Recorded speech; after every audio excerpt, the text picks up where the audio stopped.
Welcome. My name is Baba Rampuri. Thank you for joining me. Having spent the last 44 years in India's most ancient and esoteric order of yogis and shamans, I'm now writing my new book, The Matrix of Sacred Speech. I'm asking for your support. The knowledge of sacred speech is one of the priceless treasures that India has given to the world. Its scripture has been called the greatest ever monument of human intelligence by Leonard Bloomfield, the father of modern linguistics.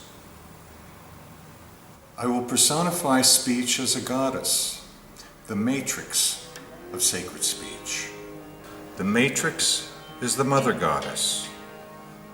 In Indian traditions, the creatrix, the mother goddess who creates the world, is also known as the goddess of speech, Vagdevi, more commonly known as Saraswati. From her arise syllables, matrikas, little mothers, whose web expands to constitute speech and constitute the world. I will discuss how sacred speech is the very foundation and glue of all the various Indian traditions, and how its knowledge is essential for the practice of any one of these traditions.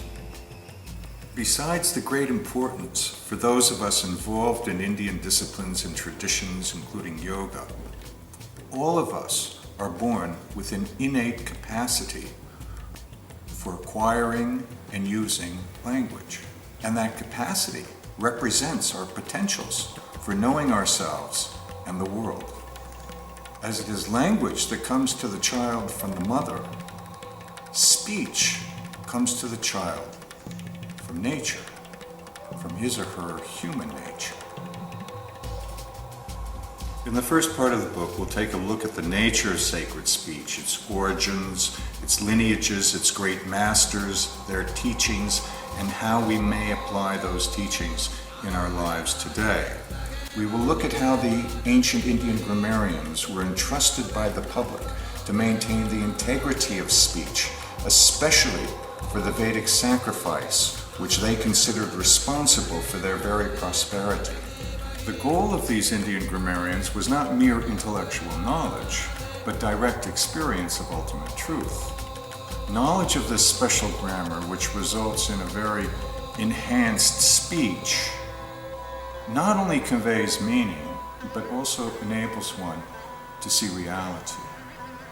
My goal here is to provide my readers with some magical formulae to employ in their lives. The articulation and employment of sacred speech leads to prosperity. In the ancient Vedic rituals, and as we can see in the IT explosion. But its misuse leads to political and economic manipulation of the public, as pointed out by Orwell, with disastrous results. We live in a world today in which enormous wealth is created out of speech in intellectual property, including computer languages. Mass media has an economic and political influence on people today that is unprecedented. And at the same time, the language that people speak today is rapidly collapsing. The very words in our mouth have become colonial subjects, immigrating from mass media. It's this contemporary context that's most important to me. I'm making the call to reclaim our speech, which I believe is essential for both our survival and our prosperity. The very matrix of your life from which all your knowledge, experience, and even karma arise is within your grasp. In fact, it's no further than your own mouth. Your speech has within it the potentials of all knowledge, meaning all power. Crowdfunding is an opportunity for an audience to actually collaborate in a project they deem important. And for the creative person, in my case the author, it's an opportunity to have this direct relationship with one's readership. The name of crowdfunding is collectivity, community. I'm asking you to join our collective effort, our community as it were, to get my book, The Matrix of Sacred Speech, published. But more important, let's get this knowledge out into the world. Thank you very much. I send you my very best wishes and blessings.